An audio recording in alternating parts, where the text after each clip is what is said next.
Okay Mataji இப்ப மாதாஜி. அது ரெண்டையும் நான் எப்படி மாதாஜி கேட்டுக்கலாம் அந்த 2 ஸ்லோகவையும்? நான் ரெக்கார்டிங் அனுப்புறேன் மாதாஜி உங்களுக்கு. Okay, thank you Mataji, thank you. Okay Mataji. இன்னைக்கு பதம் 30. மாதாஜி 30. ஓகேங்க மாதாஜி. பதம் 30. பதிம் பிராயாந்தம் சுபஷ்ய புத்ரி பதிவ்ரதா சானுஜகாம சாத்வி ஹிமாலயம் ன்யஸ்ததண்ட பிரகர்ஷம் மனஸ்வினாம் இவ சத் சம்பிரகாரா. ஹரே கிருஷ்ணா மாதாஜி. மொழிபெயர்ப்பு பொருளுரை யார் படிக்கிறீங்க? மாதாஜி நானே படிக்கிறேங்க மாதாஜி. ஓகேங்க மாதாஜி. ஹரே கிருஷ்ணா.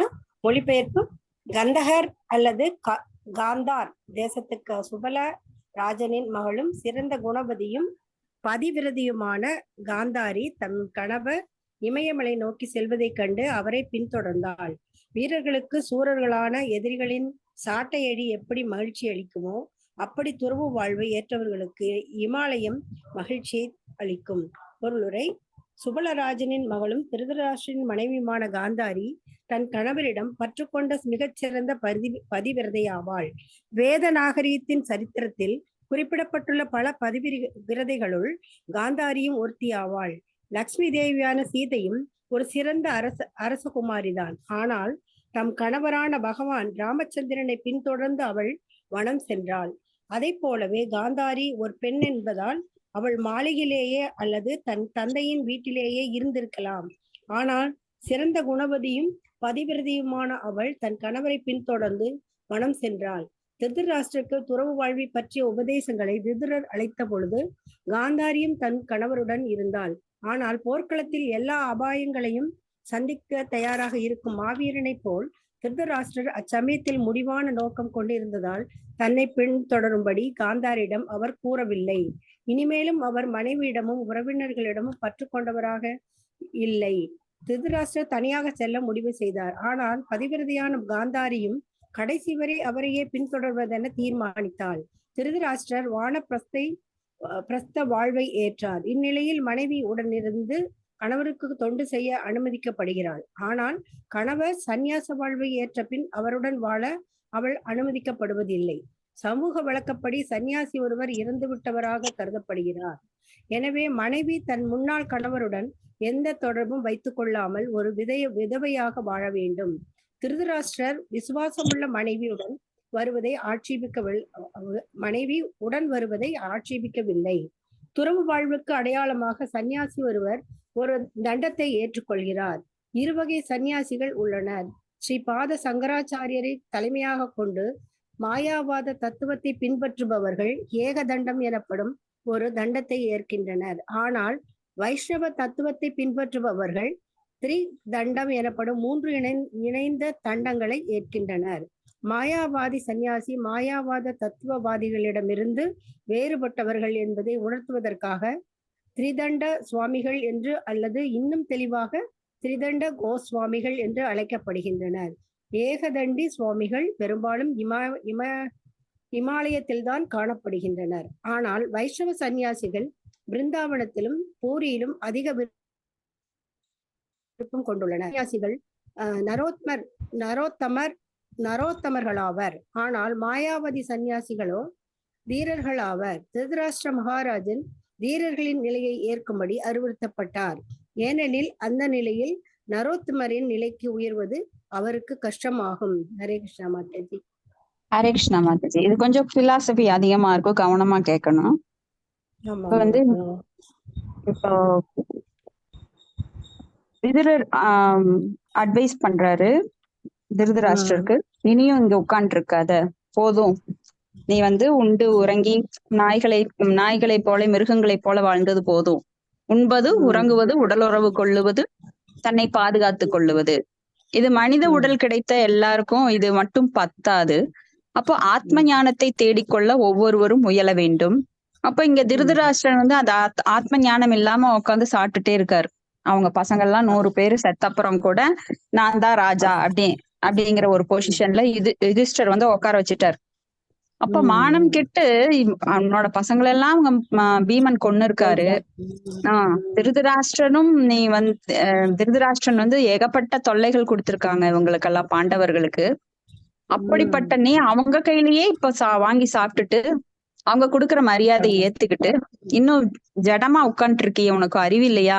ஏன்னா விதுரர் வந்து தன் தமையன் மேல கொண்ட பாசத்தினால் அவரை வந்து நல்ல அறிவுரை வழங்குகிறார். எப்பவுமே நல்ல அறிவுரை கொடுக்கறவங்க கொஞ்சம் சூடாத்தான் கொடுப்பாங்க. கண்ணே பொண்ணேன்னு கொடுக்க மாட்டாங்க. நீங்க ரொம்ப ஒருத்தர் மேல பாசம் வச்சிருந்தீங்கன்னா உங்க குழந்தைகளை, உனக்கு அறிவு இருக்கா, இன்னுமா இப்படி பண்ற அப்படின்னு நம்ம கடுமையா திட்டுவோம். அப்போ திட்டும் போது அவங்களுக்கு கொஞ்சமாவது உரைக்கும். ஐயோ நாம இவ்வளவு கடுமையா எப்பவுமே நல்லா அமைதியா இருக்கிறவங்க திடீர்னு திட்டுனாங்கன்னா ஏன்னு யோசிப்போம். அந்த மாதிரி விதுரர் வந்து முதல்ல சரியா அவருக்கு அடிக்கடி அறிவுரை கொடுப்பாரு, ஆனா ரொம்ப சாஃப்டா கொடுத்துட்டு இருந்தாரு. ஆனா இதுக்கும் மேலையும் இறக்க போற தருவாயில கூட நீ இப்படி மானங்கிட்டு உட்காந்துருக்கேன்னு சொல்லி ரொம்ப ரொம்ப சூடா பேசுறாரு. அப்பதான் திருதராஷ்டிரனுக்கு உரைக்குது, இத்தனை பேரை நாம 100 மகன்களை இழந்துட்டோம், இவங்களுக்கெல்லாம் இவ்வளவு கொடுமை பண்ணிருக்கோம். அப்பவும் அவங்க கொடுக்குற சாப்பாட்டுல நான் வந்து ஒரு ராஜ பதவி அவங்க கொடுத்துருக்காங்கன்னு சொல்லி அதுலயே உட்காந்துட்டு நான் இதுலயே நிம்மதியா வாழ்ந்தேன்னா இந்த மனித உடல் கிடைத்ததுக்கு என்ன பலன்? அந்த ஆத்ம ஞானத்தை பெறுவதற்கு எனக்கு யாருமே வழிகாட்டல. ஆனா விதுரர் எவ்வளவோ சொன்னார், அப்பெல்லாம் நான் கண்டுக்கல. இப்பவாவது நான் இதை வந்து முயற்சி பண்ணணும்னு கொஞ்சம் கடுமையா அதை எடுத்துக்கிட்டு அந்த ராஜ்யத்தை விட்டு, அரண்மனை விட்டு யாருக்கும் தெரியாம வெளியேறார். அவங்க வெளியேறும் போது அவருடைய மனைவியான காந்தாரி அவங்க கண்ணை கட்டிட்டே வாழ்ந்தாங்க அவர் கூட. அந்த காலத்துல எல்லாம் கணவன் மறையும் போது உடன்கட்டை சக மரணம் சொல்லுவாங்க, உடன்கட்டை ஏறுவது வழக்கம். அதே மாதிரி சீதா தேவி ராமர் போகும்போது, காட்டுக்கு போகும்போது தானும் போயே ஆகணும், ஏன்னா கணவன் எடுக்கும் இடம் தான் எனக்கு சொர்க்கம் அப்படின்னு சொல்லி அவங்களும் கிளம்பிட்டாங்க. இப்ப அந்த மாதிரி வானப்பிரஸ்த வாழ்க்கை, நம்ம வந்து வர்ண ஆசிரமம் பார்த்தோம். அதுல பிரம்மச்சரியம், கிரகஸ்தம், வானப்பிரஸ்தம், சந்நியாசம். ஒரு ஸ்டேஜ்ல எல்லாருமே இல்வாழ்க்கையை துறந்து வானப்பிரஸ்தம் எடுக்கணும். அந்த யுகங்கள்ல 50 வயது போனா ரிட்டையர்மெண்ட். அதுக்கப்புறம் வனத்தை நோக்கி சென்று அவங்க தவம் இருந்து சந்நியாச வாழ்க்கையை ஏற்றுக்கொண்டு பகவானோட லோகத்துக்கு திரும்பி போகணும். இது வந்து எல்லாருக்குமே ஒரு நியதி, வேதங்கள்ல கொடுக்கப்பட்ட நியதி. அது மாதிரி இவரும் போய் வனத்துக்கு போறாரு தவம் செய்யறதுக்காக. அப்ப குந்தி தேவியும் காந்தாரியும் உடன் போறாங்க. ஆனா இவர் தடுக்கல, காந்தாரி வர்றதை இவர் தடுக்கல. ஏன்னா சந்நியாச வாழ்க்கையில ஒரு மனைவி போய் அவங்களுக்கு சேவகம் பண்ணலாம், ஆனா உறவு வச்சுக்க கூடாது. கணவனுக்கு வந்து அந்த காய், கனி, கிழங்குகள், அந்த வேர் அதெல்லாம் அவங்கள தோண்டி அவங்களுக்கு வந்து கொடுக்கலாம், அவங்க தவம் பண்ணுவாங்க. சேவை செய்யறதன் மூலமாகவே மனைவி வந்து கணவன் இறந்த அப்புறம் அவங்களும் பகவானோட லோகத்துக்கு திரும்பி போயிருவாங்க. அவங்க தவம் பண்ண வேண்டியதில்லை. மனைவி வந்து அதற்காக கடுமையாலாம் தவம் பண்ண வேண்டியதில்லை. கணவன் செய்யும் பக்தி தொண்டிற்கு அவங்க துணையா இருந்தா மட்டுமே போதும், அவங்க 2 பேருமே போயிருவாங்க. அப்ப அந்த சந்நியாச வாழ்வுல ஆனா அவங்க கூட இருக்கக்கூடாது. சந்நியாச வாழ்வுல முதல்ல வந்து வனப்பிரஸ்த வாழ்க்கையில அவங்க போலாம். அந்த வனப்பிரஸ்த வாழ்க்கையில அவங்க அடுத்த ஸ்டேஜ் சந்நியாசம் போகும்போது அவங்க திரும்பி வந்துடலாம், இல்லைன்னா அவங்க தனியா இருந்துக்கலாம். அப்ப அங்க வந்து எந்த ஒரு உடல் உறவும் இருக்காது. அப்ப அந்த கணவன் வந்து சந்நியாச வாழ்வை எடுக்கும் போது இறந்ததாகவே கருதப்படுகிறான். அவங்க வந்து தன கணவன் உரிமை கொண்டாடக்கூடாது. ஏன்னா அவங்க வந்து முழுமையா பகவானை நோக்கி தியானம் பண்ண ஆரம்பிச்சிருவாங்க. அப்ப போய் இவங்க எந்த ஒரு உரிமையும் கொண்டாட முடியாது. அப்ப இதுல பாத்தீங்கன்னா சந்நியாசத்திலேயே இன்னைக்கு காவி வேஷ்டி கட்டிருக்காலும் தண்டம்னு ஒண்ணு வச்சிருப்பாங்க கையில. அதாவது தாங்கள் சன்னியாசிகள் முற்றும் துறந்தவர்கள் அப்படின்னு. ஏகதண்ட சன்னியாசி, திரிதண்ட சன்னியாசி அப்படின்னு 2 பேர் இருப்பாங்க. ஏகதண்ட சன்னியாசி அப்படிங்கிறவங்க காஞ்சி பெரியவர் இருந்த அந்த சங்கர மடத்துல ஆதிசங்கரர் உருவாக்கிய அந்த கொள்கைகளை பின்பற்றுபவர்கள். ஆனா அவரு வந்து பகவான் கிருஷ்ணரை ஏற்றுக்கொண்டார். அவரோட அவ்யக்தத்தை, உருவத்தை ஏற்றுக்கொண்டார். அவர் வந்து பகவத்கீதைக்கு கூட அவரு விரிவுரை கொடுத்திருக்கார். ஆனா அவரை பின்பற்றும் சன்னியாசிகள் என்ன பண்றாங்க, அந்த அருவத்தன்மையை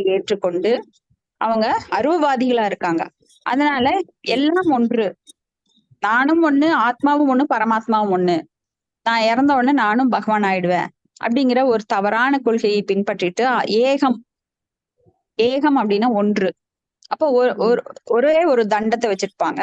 ஆனா இங்க திரிதண்டி சன்னியாசிகள் அப்படிங்கிறவங்க வந்து 3 பிரிவா இருக்கும் மேல. அதான் வாச்சோ கர்மனோ மனசோ, மனதாலும் வாக்காலும் செயலாலும் நாங்க பகவானுக்கு தொண்டு செய்கின்றோம்.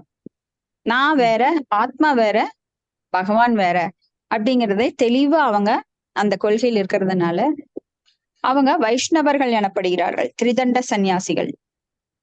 அப்போ அவங்க வந்து திரிதண்ட கோஸ்வாமின்னு சொல்லப்படுறாங்க. ஏகதண்ட கோஸ்வாமிகள் நிறைய பேர் ஹிமாலயத்துல நாம பார்த்திருக்கலாம். ஹிமாலயத்துல தவம் பண்ணிட்டு இருப்பாங்க. 1000 ஆண்டுகள் தவம் பண்ணாலும் அவங்களுக்கு உண்மையான அந்த பகவான் என்கின்ற ஞானம் சீக்கிரம் கிடைக்காது. ஏன்னா அகம் பிரம்மாஸ்மி அப்படின்னு சொல்லிட்டு நானே பகவான் அப்படின்னு நாம எப்படி பகவான் ஆக முடியும்? நாம குணங்களால் ஆளப்பட்டு கொண்டிருக்கின்றோம். நாம குறையுடைய புலன்களை உடையவர்கள், தவறு செய்யும் இயல்புடையவர்கள், ஏமாற்றும் இயல்புடையவர்கள். இந்த 4 குறைபாடுகள் இருக்கிற நாம பகவான் ஆக முடியாது. ஆனா அவங்க நினைக்கிறாங்க நாம இறந்தோன்ன நானும் பகவான் ஆயிடுறேன் அப்படின்னு. அப்போ ஆனா நம்மளோட வைஷ்ணவ கொள்கை என்ன? ஆத்மா வேற, ஆத்மாக்கள் வந்து அணுவளவு, ஆனா பகவானோ விபு, உயர்ந்தவர். அப்ப பகவான் வேற, பகவானுடைய பின்னாம்சங்களான நாம வேற. நாமெல்லாம் வந்து தடஸ்ர சக்தி, ஆனா பகவானும் அந்தரங்க சக்தி. அவருக்கு அந்தரங்க சக்தியில எந்த ஒரு மாயைக்கும் அங்க இடம் கிடையாது. அடுத்தது பதம் 31. இன்னைக்கு வந்து அந்த யாருங்க மாதாஜி, கோபாலகிருஷ்ண கோசாமிங்கிறவங்க டெத் ஆயிட்டாங்கன்னு காலையில சொல்லிட்டு இருந்தாங்க. பிரபுபாதா கிட்ட டைரக்ட் சீடரா இருந்தவரு. சரிங்க, ஓகே மாதாஜி, எனக்கு தெரியல. அவருக்காக ப்ரே பண்ணாங்க. ஆமாங்க. Okay okay Mataji. மேபி வயதானதுனால அவரு உடலை விட்டு போயிட்டார். ஆஸ்திரேலியாவுல அது என்ன ஊர்னது அந்த. ஓகே மாதாஜி. ஆமா, பிரேயருக்கு போட்டிருந்தாங்க. அவருக்கு உடல்நிலை சரியில்லைன்னு ப்ரே பண்ண சொல்லி போட்டிருந்தாங்க. அப்போ அவர் உடலை மீட்டுட்டாரு அப்படின்னு. ஓகே மாதாஜி. அதாவது 24 டெம்பிள் கட்டி இருக்கிறாருன்னு சொன்னாங்க. ஹரி போல். சரி. 20வது கட்டணும்னு சொல்லியிருந்தாரு அம்மா பிரபுபாதா. அவர் வந்து 24 கட்டி இருந்தாரு அப்படின்னு. சரிங்க மாதாஜி. சரி சரி, தேங்க்யூ மாதாஜி. அவருக்காக நாம் கடைசியில நாம எல்லாரும் ரொம்ப கிளீன் பண்ணி அந்த ரூம் எல்லாம் இவரே போய் இதுல லாட்ஜ்ல தங்கி இருக்காரு. அவரோட தங்க போற ரூமை நீங்க கிளீன் பண்ணுங்க அப்படின்னு எனக்கு ஏதோ ஒரு சேவை கொடுங்கன்னு சொன்னோன்னா, எனக்கு சரி நீங்க அவர் வர்றாரு, அவரை பார்க்கணும்னு நினைக்கிறீங்களா, அப்ப நீங்க அவர் வந்து பண்ணுங்கன்னு சொன்னாங்க. அப்படி ஃபர்ஸ்ட் பெரிய ஸ்காலர். அப்போ சரி போய் அவ்வளவு அழகா பண்ணியிருந்தாங்க. யாரு இந்த அழகா பண்ணியிருக்கிறாங்க, அவர் வர சொல்லுங்கன்னு சொல்லி பார்த்ததுமே இவர்கிட்டதான் சன்னியாசம் நான் வாங்கணும், தீர்த்தம் வாங்கணும்னு சொல்லி அவரும் முடிவு பண்ணிட்டார். ராமகோபால அவரு கிருஷ்ண கோஸ்வாமி. ரொம்ப நல்லா சொல்லியிருந்தாங்க. Okay, thank you. ஆமா, நாமளும் அவருக்காக ப்ரே பண்ணிக்கலாம். லாஸ்டா ஞாபகப்படுத்துங்க. கண்டிப்பா அவங்க எல்லாம் பகவானோட லோகத்துக்கு தான் போயிருப்பாங்க. நாம ப்ரே பண்றது எதுக்குன்னா அவருடைய ஆசீர்வாதம் வாங்குறதுக்கு. ஏன்னா நம்மளுக்கு எல்லாம் தகுதி இல்ல. அவருக்காக ப்ரே. ஓகே, அவரோட ஆசீர்வாதம் நம்மளுக்கு வேணும். சரி. அடுத்தது பதம் 31. அதாத சத்ரு கிருத மைத்ரோ பூதாக்னேர் விப்ரான் நத்வா திலகோ பூமி ருக்மை கிரகம் பிரபிஷ்டோ குருவந்தனாய ந சாபஸ்யத் பிதரௌ ஷௌபலீச்ச. ஹரே கிருஷ்ணா. நான் படிக்கிறேன் மாதாஜி. படிங்க மாதாஜி. கீதா மாதாஜி. 13 திருதராஷ்டிரனின் உறவு. பதம் 31. அஜாதா சத்துராருதா மைதரோ சுதாக்கினார் விப்ரான் நத்வா திலகோமி ரோகோ பூமி ருக்மயகாம் ருகம் பிரவிஷோ குரு வந்தனாயா நவா சித்தா பித்ரவா பிதரவா சௌபாலியம் சா. பக்திவேதாந்த சுவாமி ஸ்ரீல பிரபுபாதருக்கு ஜெய். மொழிபெயர்ப்பு. எதிரியே இல்லாத எதிர்சன் மகாராஜன் சூரிய தேவனை வணங்கி பிராமணர்களுக்கு தானியங்கள், பசுக்கள், நிலம் மற்றும் தங்கம் ஆகியவற்றை அளித்து அவர்களை வணங்கி தமது சந்தியாவதனத்தையும் அக்னி தோத்திரத்தையும் முடித்துக் கொண்ட பின் வயது முதிர்ந்தவர்கள் வணங்குவதற்காக அரண்மனைக்குள் பிரவேசித்தார். ஆனால் அவரது மூத்த இளைய தந்தையரும் சுவலராஜனின் மகளான அவரது பெரியம்மாவையும் அங்கு காணவில்லை. பொருளுரை: யுதிஷ்டர் மகாராஜன் நாள்தோறும் குடும்பத்தர்களின் புண்ணியமான கடமைகளை தவறாமல் நிறைவேற்றி வந்தார். எனவே அவர் புனிதமான அரசராவார். இல்லறவாசிகள் அதிகாலையில் எழுந்து பேசிவிட்டு பிரார்த்தனைகளையும் அக்னி தோத்திரத்திலும் நிலம், தானியங்கள், பசுக்கள் மற்றும் தங்கம் ஆகியவற்றை பிராமணர்களுக்கு தானம் செய்வதாலும் இறுதியாக வயது முதிர்ந்தவர்களுக்கு தகுந்த மரியாதையையும் வணக்கத்தையும் செலுத்துவதன் மூலமாகவும் வீட்டில் உள்ள விக்கிரங்களை அவர்கள் வழிபட வேண்டும். சாஸ்திர கட்டளைகளை நிறைவேற்ற தயாராக இல்லாததால் புத்தக அறிவினால் மட்டும் நல்ல மனிதன் ஆகிவிட முடியாது. இந்திய குடும்பத்தினர்கள் தாமதமாக உறங்கி எழுந்து மேற்கூறிய எந்த காலக்கடனையும் செய்யாமல் படுக்கையிலே தேநீர் அருந்துகின்றனர். பெற்றோரின் இப்பழக்க வழக்கங்களையே குழந்தைகளும் பின்பற்றுகின்றனர். எனவே ஜனத்தொகை முழுவதும் நரகத்தை நோக்கி சரிந்து கொண்டிருக்கிறார். சாதுக்களுடன் இவர்கள் சகவாசம் கொண்ட வல்லாது. இவர்களிடம் இந்த எந்த நற்குணத்தையும் எதிர்பார்க்க முடியாது. திருதராஷ்டிரரை போன்ற பௌதிகவாதி விதுரரை போன்ற சாதுவிடம் இருந்து உபதேசம் பெற்று நவீன வாழ்வின் கழகங்களில் இருந்து தூய்மை பெற வேண்டும். யுதிஷ்டர் மகாராஜனால் திருதராஷ்டிரரும் விதுரரையும் காந்தாரியையும் அங்கு காண முடியவில்லை. எனவே அவர்களை காண ஆவல் கொண்டு திருதராஷ்டிரரின் அந்தரங்க காரியதர்சியான சஞ்சனியிடம் அவரை விசாரித்தார். ஹரே கிருஷ்ண மாதாஜி, தேங்க்யூ. ஹரே கிருஷ்ண மாதாஜி, தேங்க்யூ மாதாஜி. இப்ப யுதிஷ்டர் மகாராஜன் ரொம்ப அஜாத சத்ரவக சாதவாக சாந்த பூஷணாகன்னு மேன்மையான பக்தர்களோட குணங்களை கொண்டிருக்கிறார். அவருக்கு எந்த எதிரியுமே கிடையாது. இப்ப அர்ஜுனன், பீமன் அவங்க எல்லாம் பாத்தீங்கன்னா துரியோதனன், துச்சாதனன் இவங்களை எல்லாம் எதிரிகளாவே பார்த்தாங்க சில சமயம். ஆனா எந்த நேரத்திலயும் யுதிஷ்டர் யாரையுமே எதிரியா பார்க்கல. தனக்கு என்ன துரோகம் பண்ணாலும் சரி, எனக்கு தன்னை எவ்வளவு அவமானப்படுத்தினாலும் சரி, அவர் அவங்களை எல்லாம் சகோதரர்களா தான் பார்த்தாரு. அது மட்டுமல்ல, எல்லாரையும் ஒரே மாதிரி பார்த்தார்.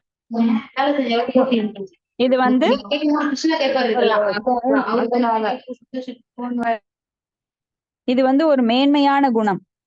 நாமெல்லாம் இந்த ஜட உலகில இருக்கோம், நம்மளுக்கெல்லாம் எதிரிகளே இல்லைன்னு சொல்ல முடியுமா? நாமெல்லாம் எல்லாரையும் ஒரே மாதிரி பாக்குறோம். எனக்கு ஒரு கன்னத்தில் அடித்தால் மறுக்கண்ணத்தை காட்டுன்னு இயேசு சொன்ன மாதிரி நாம யாராவது நடந்துக்கிறோமா? அல்லது நம்மளுக்கு எதிரிகளே யாரை பார்த்தாலும் எனக்கு இவங்க எனக்கு அப்படி செஞ்சிருக்காங்க, இப்படி செஞ்சிருக்காங்கன்னு ஒரு மனசுல தோணாம இருக்குமா? நம்ம வீட்டுக்குள்ளேயே பாத்தீங்கன்னா பகை இருக்கு நம்மளுக்கு. கணவன் பேசியிருந்தா, இவர் என்னை பேசினாரு, காலையில பேசினாரு, இவரை சாயந்தரம் வச்சுக்கிறேன், நான் டைம் கிடைக்கட்டும். பக்கத்து வீட்டுல பேசினாங்களா, நம்மளை அவமானப்படுத்தினாங்களா, வரட்டும், அவங்களுக்கு எனக்கு ஒரு டைம் வரும்ல, அதுக்காக காத்து கிடப்போம். யாரு நம்மளை அடிச்சாங்களோ இல்ல திட்டினாங்களோ அவமானப்படுத்தினாங்களோ அவங்களையெல்லாம் ரிவெஞ்ச் எடுக்கிறதுக்காக நம்ம காத்து கிடப்போம். ஆனா யுதிஷ்டருக்கு அந்த மாதிரி எந்த ஒரு சலனமும் கிடையாது. துவந்தங்களில் இருந்து விடுபட்டவர். துவந்தங்கள் அப்படின்னா இருமைகளில் இருந்து விடுபட்டவர். இன்பம், துன்பம், ஆசை இல்ல குரோதம், இந்த மாதிரி குளிர், வெப்பம், இந்த மாதிரி இருமைகள்ல இருந்து அவர் விடுபட்டவர். அதனால எப்பவுமே சமநிலையில் இருப்பார். இந்த சமநிலையில நிக்கிறதுதான் எல்லாருக்குமே ரொம்ப கஷ்டம். ஒருத்தரை பார்த்தா நாம ரொம்ப அன்பு செலுத்தவும் கூடாது, வெறுக்கவும் கூடாது. அந்த உண்மையை உண்மை நிலையில கண்ணோட்டத்துல பாக்குறதுக்கு தூய பக்தர்களாலதான் முடியும். பகவான் சொல்ற மாதிரி சமூகம் சர்வ பூதேஷு அப்படின்னு பகவான் எல்லாரையும் சமமா பார்க்கின்றார். அதே போல ஒரு ஞானி எப்படி பார்ப்பான்? வித்யாவனய சம்பன்னே பிராமணே கவிஹஸ்தினி சுனி சைவச்ச மகாபாகேச பண்டிதாக சமதர்ஷ்னக. அப்ப பிரம்மபூத நிலையில இருக்கிறவங்க மட்டும்தான் அப்படி பார்க்க முடியும். பிரம்மபூத பிரசன்னாத்மா நாச்சோச்சதி ந காங்ஷதி சம சர்வேசு பூதேசு பக்திம் லபதே பராம். பூதேசு அப்படின்னா எல்லா உயிர்வாளிகளையும், சம சர்வேசு பூதேசு எல்லா உயிர்வாள்களையும் சமமாக பார்ப்பார். அதாவது நாயோட உடல்ல இருக்கிறதும் ஆத்மாதான், எறும்போட உடல் இருக்கிறதும் ஆத்மாதான், மனுஷனோட உடம்புல இருக்கிறதும் ஆத்மாதான், இதுல தாவரத்தோட உடம்புல இருக்கிறதும் ஆத்மாதான். ஆனா அவங்களுக்கு ஆத்மா கூட பரமாத்மா இருக்கிறது நல்லா தெரியும். அப்போ அந்த வெளிப்புற உடலை விடுத்து அந்த ஆத்மாவையும் பரமாத்மாவையும் தான் நோக்குவாரே தவிர வெளிப்புற போர்வையே கிடையாது. நாமெல்லாம் ஒரு மனுஷங்களே வித்தியாசம் பார்ப்போம். அவன் ஏழை, இவன் பணக்காரன், அவன் அந்த ஜாதி, இவன் இந்த ஜாதி, இவன் அரசியல்வாதி, இவன் நல்ல கலரா இருக்கான், அவன் கருப்பா இருக்கான், இவன் அசிங்கமா இருக்கான், நெட்டையா இருக்கான், குட்டையா இருக்கான்னு எவ்வளவோ வித்தியாசம் பார்ப்போம். ஆனா ஒரு தூய பக்தன் மனுஷங்களுக்குள்ள மட்டும் இல்ல, மிருகங்களுக்குள்ளும் பல உயிர்வாளிகளுக்குள்ளும், மிருகமாகட்டும், பறவை ஆகட்டும், மீன் ஆகட்டும், நீர்வாழ் உயிரினங்கள் ஆகட்டும், எல்லாத்துலயும் ஆத்மாவையும் பரமாத்மாவையும் மட்டும்தான் அவங்க பாக்குறாங்க. இந்த கண்ணோட்டம் தான் அங்க யுதிஷ்டருக்கு. அப்ப அவர் எல்லாரையும் ரொம்ப மரியாதையா நடத்துறாரு. அந்த காலத்துல காலையில எழுந்த உடனே சிறியவர்கள் பெரியவங்களை வணங்குவாங்க, அவங்க காலை தொட்டு நமஸ்கரிப்பாங்க. ஆனா இந்த காலத்துல குழந்தைகளுக்கு பெட் காஃபி கொடுத்துட்டு அப்படியே பல்லு கூட விளக்காம அவங்க நேரங்காலமெல்லாம் கிடையாது, எப்ப வேணா எழுந்திருப்பாங்க. ஐடில இருக்கிற பசங்களை பாத்தீங்கன்னா அப்படின்னா மத்தியம்தான் எழுந்திருப்பாங்க. அவங்களுக்கு இரவெல்லாம் பகலாகவும் பகலெல்லாம் இரவாகவும் இருக்கும். இரவுல அப்படியே கூத்தாடிங்க மாதிரி கொண்டாடிட்டு இருப்பாங்க, நைட்ல வேலை செய்வாங்க, அப்புறம் பகல்ல பாத்தீங்கன்னா தூங்குவாங்க. இதனால அவங்க சிஸ்டம்ஸ் எல்லாமே ரொம்ப பாதிக்கப்படும். ஏன்னா இரவு நேரத்துல ஒர்க் பண்ற அந்த கல்லீரல், நுரையீரல் அதெல்லாம் அவங்களுக்கு ரொம்ப குழம்பி போயிரும். ஏன்னா நம்மளோட உடம்புல பாடியில நிறைய பார்ட் எப்படி எப்படி இயங்கணுங்கிறது பகவானால வடிவமைக்கப்பட்டு நம்மளுக்கு கொடுக்கப்பட்டிருக்கு. அதை சரியா யூஸ் பண்ணல அப்படிங்கறதுனாலதான் இப்ப நிறைய நோய்களை நம்ம சந்திக்க வேண்டி இருக்கு. ஏன்னா மனசை மனசா வச்சுக்கிறது கிடையாது, உடம்ப யந்திர ரூடானி மாயையா ஈஸ்வர சர்வபூதானம், அந்த இந்த இந்த இந்த இயந்திரத்தை எப்படி பயன்படுத்துறோம்னா ரொம்ப மோசமான வழியில பயன்படுத்துறோம். ஆனா யுதிஷ்டர் அந்த காலத்துல தன்னுடைய பெரியப்பாவான திருதராஷ்டிரர் தனக்கு எவ்வளவோ துரோகம் பண்ணினாலும் கூட அவரை தன்னுடைய பெரியப்பா அப்படின்னு சொல்லி மறுபடியும் அவரை அந்த அரியணையில உட்கார வச்சிருந்தாரு. காலையில போய் அவருக்கு வணக்கம் செலுத்தி மரியாதை எல்லாம் செலுத்தி அவர் காலை தொட்டு கும்பிட்டு வருவாரு. ஆனா இன்னைக்கு போறாரு, பெரியப்பாவை காணோம், பெரியப்பாவையும் காணோம்,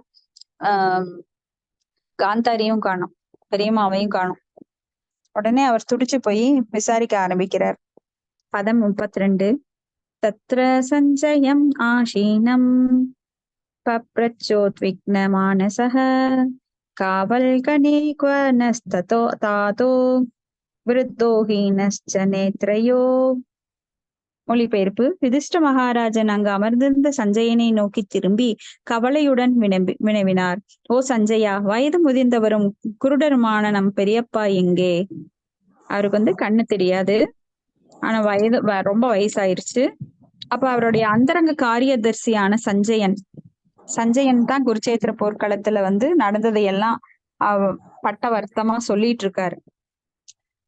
எப்படி குருச்சேத்திர போர்க்களத்துல படைகள் நிக்குது, அணிவகுத்து இருக்குது, என்னென்ன நடக்குது, பகவத்கீதை உபதேசம் பகவான் சொல்றாரு அப்படின்னு சஞ்சயன் திருதராஷ்டிரனுக்கு லைவ். இன்னைக்கெல்லாம் நாம டிவியில பாக்குறோம், அன்னைக்கெல்லாம் டிவி கிடையாது. ஆனா சஞ்சயன் தன்னுடைய குருவின் ஆசையினால, அவரோட குருவின் ஆசையினால அது லைவா பார்த்து சொல்லக்கூடிய அந்த ஞானக்கண் அவருக்கு கிடைச்சிருக்கு. அதனால குருடரான திருதராஷ்டிரனுக்கு அங்க என்ன நடந்துட்டு இருக்கிறதுங்கிறத அப்படியே சொல்லிட்டு இருக்காரு.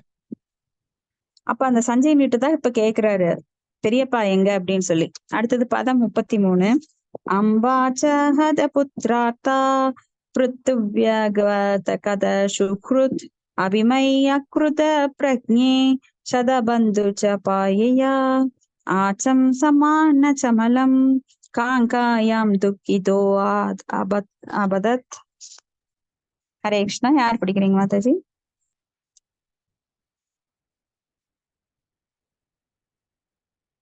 மல்லிகா மாதாஜி இருக்கீங்களா? அவங்க வரல.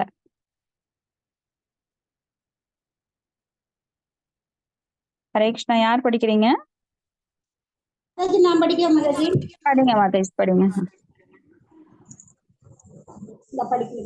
பாப்பா கை வச்சிருக்காங்க.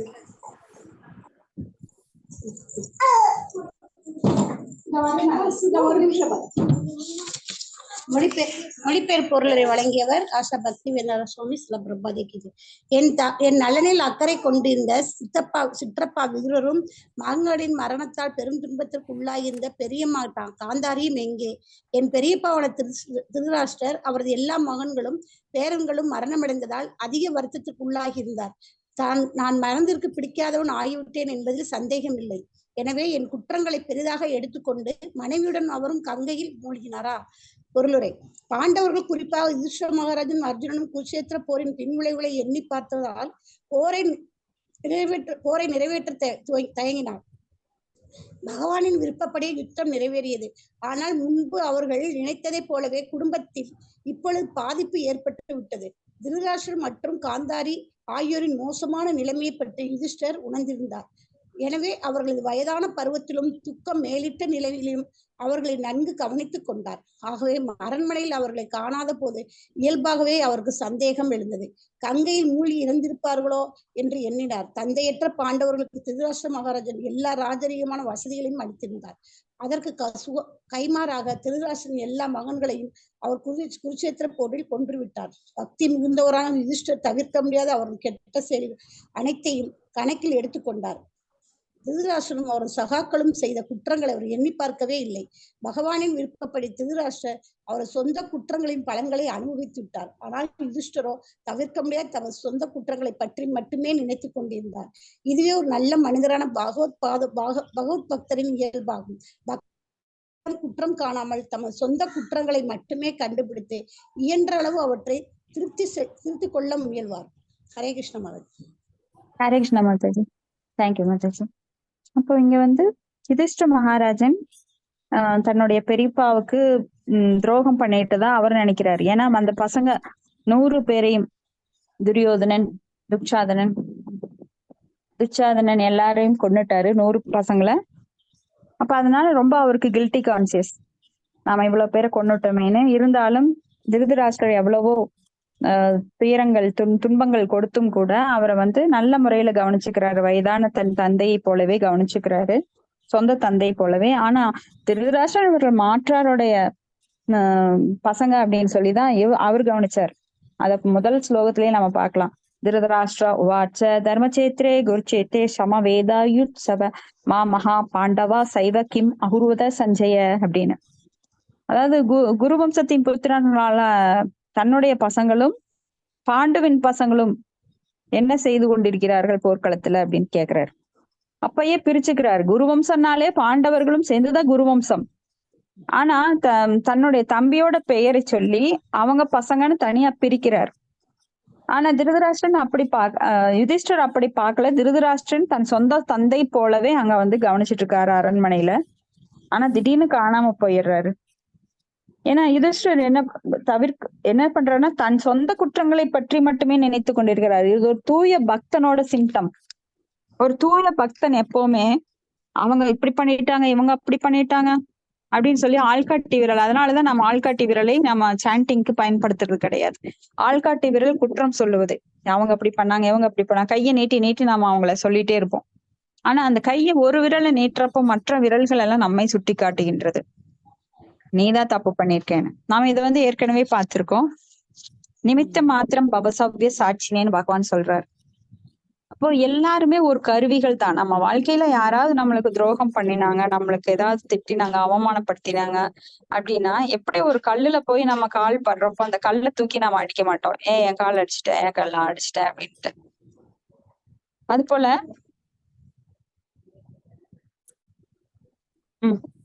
அது போல இங்க நம்மளுக்கு யாராவது ஒரு தவறு செஞ்சாங்க அப்படின்னா நாம அதுக்கு காரணமா இருக்கோம். நாம ஏதோ முற்பிறவியில அவங்களுக்கு செஞ்சிருக்கோம். காரணம் இல்லாம காரியம் கிடையாது, காரியம் இல்லாம காரணம் கிடையாது. அப்போ ஒவ்வொரு செயலுக்கு பின்னாடியும் ஒரு பெரிய பேக்ரவுண்ட் இருக்கு. அது நம்ம கண்ணுக்கு புலப்படுறது இல்லை, ஏன்னா அது சூட்சமமானது.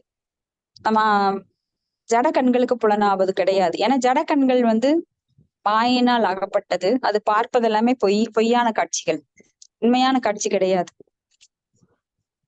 அப்ப யாராவது நம்ம திட்டுறாங்க அப்படின்னா நாம போன ஜென்மத்திலயோ இல்ல போன நாட்கள்லயோ நாம அவங்கள திட்டிருப்போம். அதனால அவங்க நம்மள திட்டுறாங்க. சோ எதிர்வினைகளை தான் நாம சந்திச்சிட்டு இருக்கிறோமே தவிர நம்மளால செய்யப்பட்ட செயல்களுக்கு நாம் பலன்களை நாம் இப்பொழுது அனுபவித்துக் கொண்டிருக்கின்றோம். அதான் பீஜம், கூடம், பலோன்முகம், பிராப்த அப்படின்னு 4 வகையான இது பாக்குறோம் நாம. அதாவது நாம செய்த செயல்களின் விளைவுகளை நாம போன பிறவியில செஞ்ச விளைவுகளை இப்ப அனுபவிச்சுட்டு இருக்கிறோம். இப்ப செய்ய போறதை இனிமேல் அனுபவிக்க போகின்றோம். அப்போ நிறைய விதைச்சிருக்கிறோம் நாம. அந்த விதை பீஜம் அப்படிங்கறதுதான் கூடம் அப்படின்னு சொல்லிட்டு நாம இப்போ அதை அனுபவித்துக் கொண்டிருக்கிறோம். பலோன்முகம் அனுபவிக்க கூடியதும் இருக்கின்றது, அனுபவித்து கொண்டும் இருக்கின்றோம். அப்ப நம்மளுக்கு வரிசையா வந்துட்டே தான் இருக்கும். நாம் செய்த கர்ம வினைகளோட பலன் வந்துட்டே தான் இருக்கும். அப்போ ஒரு தூய பக்தன் நான் செய்த சவருக்கு நான் இவர்கள் மூலமாக இவர்கள் எய்தவனிற்கு அம்பை நோவது ஏன் அப்படின்னு சொல்லி அவர் ஒரு கருவிதான். அதற்கு முன்னாடி நான் ஒரு காரணமா இருந்திருக்கேன், அதை நான் அனுபவிக்கிறேன்னு அவங்க நினைச்சுப்பாங்க. அதே சமயம் அடுத்தவர்களுக்கு இவங்கனால ஏதாவது ஆயிடுச்சு அப்படின்னா அதுக்கு நான் தான் காரணம் ஒரு தூய பக்தன் நினைப்பானா. நாம எப்பவுமே அடுத்தவங்களை சாடித்தான் பழக்கம். நம்ம எல்லாமே நல்லதுதான் செய்யறோம்னு நாம நினைச்சிட்டு இருப்போம்.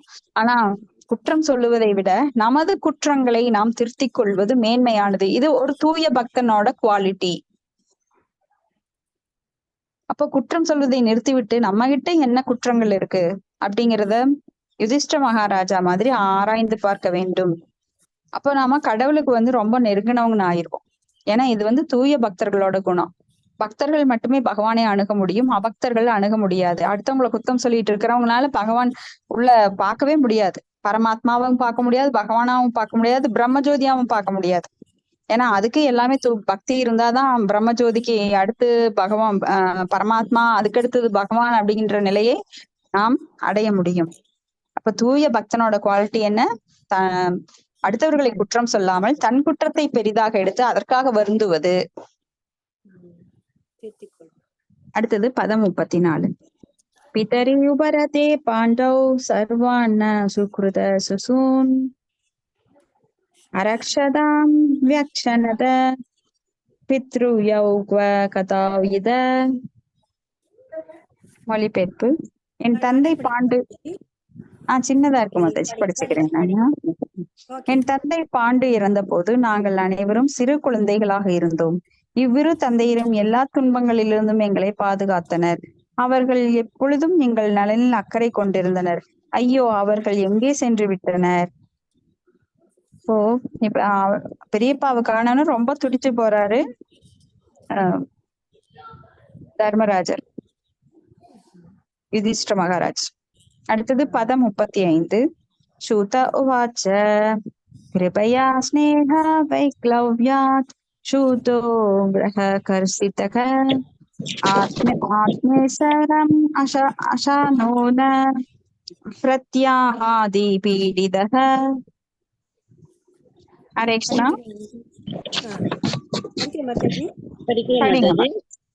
படிங்க. கிருபையா ஸ்நேகா வைகல்வல்தா சததோ விரஜ கர்ச்சிதகா ஆத்மேர்வரம் அசனதோ ந பிரயாதி பிடிதகா. பக்தி வேதாந்த சுவாமி சீல பிரபுபாதருக்கு ஜெய். மொழிபெயர்ப்பு. சுத சுவாமி கூறினார். சஞ்சயன் நீண்ட காலமாக திருதராஷ்டிர மகாராஜனின் அந்த ரங்க காரியதர்ஷியாக இருந்தவர், அந்தரங்க காரியதர்ஷியாக இருந்தவர்.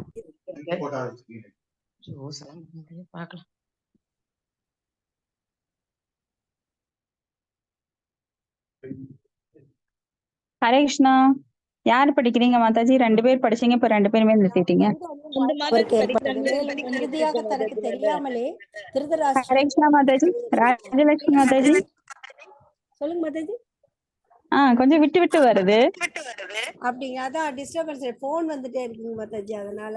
சரிங்க, இருங்க. நான் ஃபர்ஸ்ட் கீதா மாதாஜி படிக்கட்டும். கூறினார். தன் தலைவராகிய திருதராட்சரை காணாததால் இரக்கமும் மனக்குழப்பம் அடைந்த சஞ்சயன் துன்பத்திற்கு உள்ளானார். மேலும் ஈசன் மகாராஜனுக்கு அவரால் தகுந்த பதிலையும் கோர இயலவில்லை. பொருளுரை. சஞ்சயன் நீண்ட காலமாக திருதராட்சரின் மகாராஜனின் அந்தரங்க காரியதர்சியாக இருந்தவர்.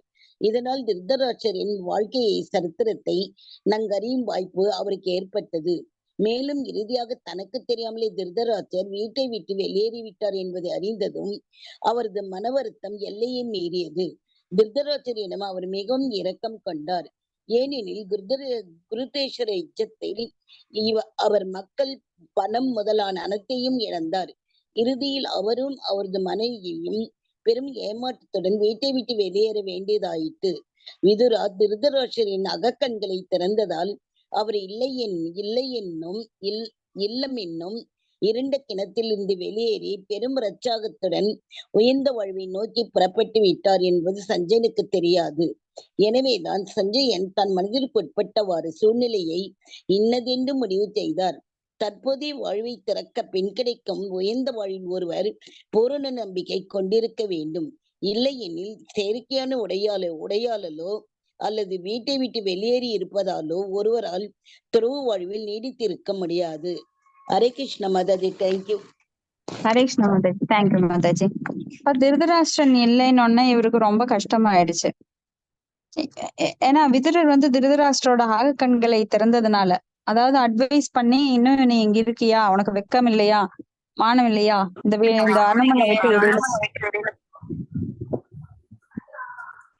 இந்த அரண்மனை விட்டு வெளியேறி நீ உடனே துறவு வாழ்க்கையை மேற்கொள். நீ வந்து ஆத்ம தத்துவத்தை கற்றுக்கொண்டு, அதுவும் பாருங்க, ஆத்ம தத்துவத்தை கற்றுக்கொண்டு அவர் வந்து உடனே அவர் வைஷ்ணவரோட உயர்ந்த படிக்கு போக சொல்லல. ஏன்னா உடனே ஒருவரால போக முடியாது. அதனாலதான் பிரம்மச்சரியம் ஏற்றுக்கொண்டு 4 வயதுல இருந்தே இதை பிராக்டிஸ் பண்ணணும், பக்தி பிராக்டிஸ் பண்ணணும். நம்ம இறக்குறப்போ பகவானோட நாமத்தை சொல்ல நினைச்சா கூட நம்மளுக்கு வாதம் பித்தம் கபம் எல்லாம் வந்து அடைச்சுக்கிட்டு நாம எந்த மனோபாவத்தில் இருந்தோமோ, அதாவது ரஜோ மூட்ல இருந்தோமோ, இல்ல தமோ மனோபாவத்துல இருந்தோமோ, இல்ல சத்துவ குணத்துல இருந்தோமோ, அதுக்கு தகுந்த மாதிரிதான். ஹரே கிருஷ்ணா. அதுக்கு தகுந்த மாதிரிதான் நம்மளுக்கு என்ன ஆகும், கடைசி நேரத்துல மரணத்தின் போது நம்மளுடைய மூளை வேலை செய்யும். உடனே பகவானோட நாமத்தை சொல்ல முடியாது. அந்த காலேஜ, அதாவது இறக்கும் தருவாயில் நாம் என்ன நினைக்கிறோமோ அதுவாகவே மாறுகிறோம். எந்த உணர்வுடன் இருக்கிறோமோ அதே உணர்வை திரும்ப பெறுகிறோம் அப்படின்னு நாம பார்த்தோம். அப்போ இது எக்ஸாம்க்கு நம்ம கடைசி நாள் படிச்சுட்டு போய் எழுதுற மாதிரி தான். கடைசி நாள் படிச்சுட்டு போனீங்கன்னா உங்களுக்கு எக்ஸாம்ல எதுவுமே எழுத முடியாது. அது மாதிரி லைஃப்ல பகவானோட நாமம் தான் சொல்லணும், கடைசியில சொல்லிக்கலாம் அப்படின்னு அசால்ட்டா இருக்கிறவங்களுக்கு எல்லாம் இது ஒரு பெரிய ஒரு பாடம். யுதிஷ்டர் அப்படித்தான் கடைசியில, இப்ப அவருக்கு எவ்வளவோ சொல்லி விதுரர் முதல்ல இருந்தே சொல்றாரு, நீ வந்து ஒழுங்கா நடந்துக்கோ, பகவான பக்தி பண்ணு, நீ வந்து பாண்டவர்களுக்கு நிலத்தை கொடு, உண்மையா நடந்துக்கோ, நேர்மையா இருன்னு ஒன்னும் அவன் காதுல உரைக்கல. கண் எப்படி குருடோ அவனுடைய அகக்கண் குருடு, புறக்கண்ணான அந்த ஜடக்கண்ணும் குருடு, அகக்கண்ணும் குருடு. அதனால அவன் எதையும் நல்லவர்களோட சொல்ல எல்லாம் சீக்கிரம் யாருமே கேட்க மாட்டாங்க. ஏன்னா அவங்களுடைய சுபாவம் ஊறி போனது. எப்படின்னா உடம்புலயே அத ரத்தத்திலேயே இருக்கும். சில வம்சாவளியில பார்த்தோம்னா நாம சொல்லுவோம், உங்க அப்பாவோட வம்சத்துல அப்படியே இருக்கடா, உங்க அப்பா செய்யற தப்ப அப்படியே செய்யறடா, நம்ம பிள்ளைகளெல்லாம் திட்டுவோம். அது மாதிரி இங்க சிலருக்கெல்லாம் போன பிறவியில என்ன சுபாவம் இருந்தது, ஒரு ரஜோகுண செயல்பாடோ சத்துகுண செயல்பாடோ இல்ல ரொம்ப தமோகுண செயல்பாடோ, அது அப்படியே வந்து வெளிப்படும். அவங்களுக்கு என்னதான் சொன்னாலும் அதை திருத்திக்கணுங்கிற எண்ணம் வராது. சிலருக்கு அபூர்வமா சில பக்தி தொண்டு பண்ணிருக்கிறவங்க, பக்தர்களோட சேர்ந்தவங்க, சில நாமம் சொன்னவங்க, பகவானோட நாமத்தை தொடர்ந்து சொன்னவங்க அந்த குணத்தை மாற்ற முடியும் அடுத்த பிறவிலையாவது. நிறைய தப்பு செஞ்சிருக்கலாம், ஆனா பகவான் என்ன சொல்றாரு, சர்வதர்மான் பரித்தச்ச மாமியேகம் சரணம் பிரஜ அகம் துவாம் சர்வ பாபேப்பியோ மோஷேஷாமி மாஷுஷங்கிறாரு. எல்லாத்தையும் விட்டுட்டு என்கிட்ட வந்து சரணட. ஐயோ எனக்கு இந்த பக்தி நேத்து இது வரைக்கும் கிடைக்காம விட்டு நான் நேத்துல இருந்துதான் பண்றேனே, ரொம்ப லேட் ஆயிடுச்சு, எனக்கு வயசாயிருச்சு, இனி முடியுமா? சந்தேகப்படவே கூடாது, ஆழ்ந்த நம்பிக்கையுடன் அதை பின்பற்ற வேண்டும். அப்ப திருதராஷ்டிரர் வந்து துறவரம் மேற்கொள்கிறார் அப்படின்னா, அவர் காட்டுக்கு போறேன் ஏன்னா என்னோட விதுரன் துரத்தி விடுறதுனால போறேங்கன்னு போகல. அவர் வந்து ஆழ்ந்த நம்பிக்கையோட, ஆமா கரெக்ட், விதுரர் சொல்றது கரெக்ட், இனியாவது நான் வந்து பகவானை பத்தி சிந்திக்கணும், இத்தனை நாள் நான் வீண் பண்ணிட்டேன். ஆயுர் ஹரதி வைபும்சாம் யுத்தியன் அஸ்தௌச்ச அச்சௌ. சூரியன் வந்து தோன்றி தோன்றி டெய்லி மறையுது. ஒவ்வொரு நாளையும் நம்ம இழந்துட்டு இருக்கோம். நம்மளுக்கு வயசாயிட்டே இருக்கு. ஆனா நம்மளுக்கு தெரியறது இல்ல. அந்த சிம்டம்ஸ் எல்லாம் நம்மளுக்கு யமதர்மன் காமிக்கிறார், யமதூதன். வயசாகுது, மூட்டு வலி வருது, கண் பார்வை குறையுது, காது கேட்கறது குறையுது. முதல்ல 4 அடி குதிச்சவங்க இன்னைக்கு 1 அடி எடுத்து வைக்கிறக்கே சிரமப்படுறோம். இப்படி பல சிம்டம்ஸ் நம்மளுக்கு தெரியுது. தலைமுடியெல்லாம் வெள்ளையாகுது. சோ அப்ப நாம என்ன பண்ணணும்? பகவானை நோக்கி நமது சிந்தனையை செலுத்த ஆரம்பிக்க வேண்டும். பக்தர்களோட சங்கத்தை எடுத்துக்கொள்ள வேண்டும். இப்படி நம்ம வாழ்க்கையில மாற்றம் என்பது ஒரு தூய பக்தர் மூலமா தான் வரும். எப்போ முதலாக ஒரு தூய பக்தரை சந்திக்கின்றோமோ அப்பதான் நம்ம வாழ்க்கையில ஒரு பெரிய மாற்றம் ஏற்படுகின்றது. ஏன்னா ஒரு தூய பக்தர் தான் நம்மளுக்கு வழிகாட்ட முடியும். நாம இதுவரைக்கும் அசத் சங்கம் எடுத்துட்டு இருந்தோம். இப்பதான் சத் சங்கம் நம்மளுக்கு கிடைக்குது. அப்ப சத் சங்கம் வந்து நம்மளுக்கு ரொம்ப ரொம்ப முக்கியமானது. Very very important. உற்சாக தைரியா நிச்சயா சத்தத் கர்ம பிரவர்த்தனா சங்கத்யாக சதோ விருத்தே அப்படின்னு சொல்லி சங்கத்யாக அசத் சங்கத்தை விட்டு சத் சங்கத்தை நாம எப்ப எடுக்கிறோமோ அப்பதான் நம்ம வாழ்க்கையில முதல் படி நம்ம பக்தியில எடுத்து வைக்கிறோம். ஏன்னா இப்ப நாம பண்ணின பக்தி எல்லாமே கண்மூடித்தனமா சாஸ்திர பிரகாரம் இல்லாம நம்மளுடைய கற்பனையின் உச்சகட்டத்துல நாம பக்தி பண்ணிட்டு இருந்திருப்போம். கந்த சஷ்டி கவசம் படிக்கிறது, அதை படிக்கிறது, இதை படிக்கிறது, மனப்பாடமா ஒப்பிக்கிறது. உணர்வை மாற்றாமல் வெளிப்புறமான பக்தி எல்லாம் அங்க செல்லாது. ஏன்னா பகவான்கிட்ட அன்பை ஏற்படுத்த வேண்டும். அதுதான் முக்கியமானது. அதுதான் உண்மையான பக்தி. அந்த அன்பை ஏற்படுத்தி கொள்ள வேண்டும் என்றால் பக்தர்களோட தினமும் நாம பகவத்கீதை, பாகவதம் போன்ற சொற்பொழிவுகளை கேட்க வேண்டும், விவாதிக்க வேண்டும். அதுல ஆழ்ந்து இப்போ கடைசி நேரத்துல திருதராஷ்டிரன் வந்து ஒரு ஞானம் வந்துருச்சா கிடையாது. அப்போ விதுரர் சொன்னங்கிறதுக்காக அவர் சரி காட்டை நோக்கி தவம் பண்ண போலான்னு போறாரு. அப்போ உயர்ந்த நிலையை அடைய முடியாது, அட்லீஸ்ட் அருவவாதிகள் நிலையாவது நீ அடை அப்படின்னு சொல்லி அனுப்பிச்சு விடுறாரு. ஏன்னா முதல்ல இருந்து கேட்டிருந்தா நல்ல நிலையை அடைஞ்சிருக்கலாம்.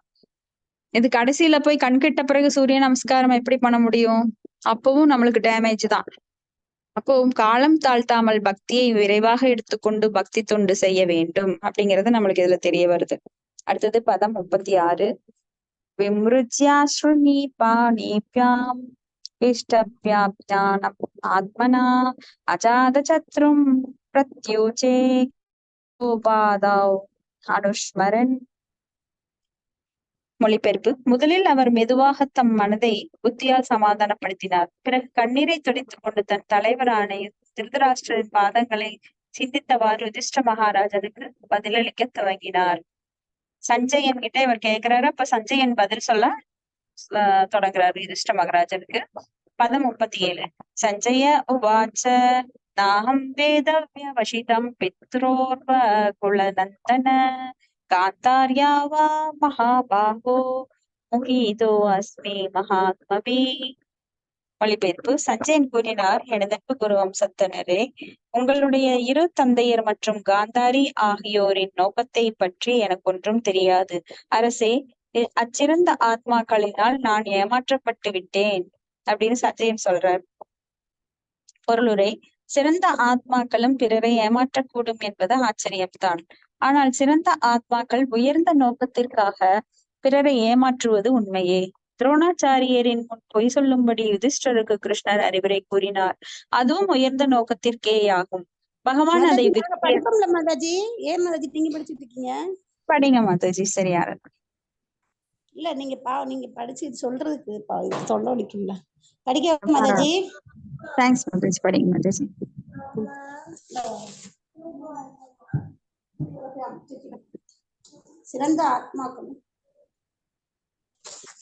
சிறந்த ஆத்மாக்களும் பிறரை ஏமாற்றக்கூடும் என்பது ஆச்சரியம்தான். ஆனால் சிறந்த ஆத்மாக்கள் உயர்ந்த நோக்கத்திற்காக பிறரை ஏமாற்றுவது உண்மையே. துரோணாச்சாரியின் முன் பொய் சொல்லும்படி யுதிஷ்டருக்கு கிருஷ்ணர் அறிவுரை கூறினார். அதுவும் உயர்ந்த நோக்கத்திற்காகவே ஆகும். பகவான் அதை விரும்பியதால் அதுவே உயர்ந்த நோக்கமாயிற்று. பகவானை திருப்திப்படுத்துவதே ஒருவரது உண்மையான தகுதியாகும். மேலும் தன் உத்தியோக கடமையால் பகவானை திருப்திப்படுத்த வாழ்வின் மிக உயர்ந்த பூரணத்துவமாகும். அதுவே கீதை 18 8.40 குற்றம் பாகவதத்தின் 1-2 திருப்பாகும். திருதராஷ்டிரரின் சொந்த உதவியாளராக சஞ்சயன் எப்பொழுதும் அவருடனே இருந்த போதிலும் திருதராஷ்டிரர், விதுரர் மற்றும் காந்தாரி ஆகிய மூவரும் அவர்களது தீர்மானத்தை சஞ்சயனிடம் வெளிப்படுத்தவில்லை.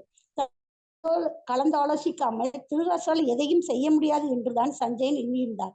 ஆனால் திருதராஷ்டிர வீட்டை துறந்தது பரம ரகசியம் என்பதால் சஞ்சயனுக்கு கூட அதை அறிவிக்க அவரால் இயலவில்லை.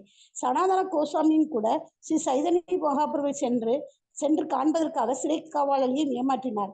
அவ்வாறுதான் ரகுநாததாஸ் கோஸ்வாமியும் அவரது புரோகிதரை ஏமாற்றி பகவானை திருப்திக்காக வீட்டை விட்டு வெளியேற்றினார். பகவானை திருப்திப்படுத்த எதுவும் நல்லதுதான், ஏனெனில் அது பரம சத்தியத்துடன் சம்பந்தப்பட்டுள்ளது. குடும்ப அங்கத்தினர்களை ஏமாற்றி ஸ்ரீமத் பாகவத பணியில் ஈடுபடுத்துவதற்காக வீட்டை விட்டு வெளியேறும் அதே வாய்ப்பு நமக்கும் கிடைத்தது. இப்படி ஏமாற்றுவது உயர்ந்த நோக்கத்தை அடைவதற்கு தேவையாக உள்ளது. இத்தை உன்னதமான வஞ்சனையால் எப்பிரிவினருக்கும் இழப்பில்லை. ஹரே கிருஷ்ண மகாராஜ்.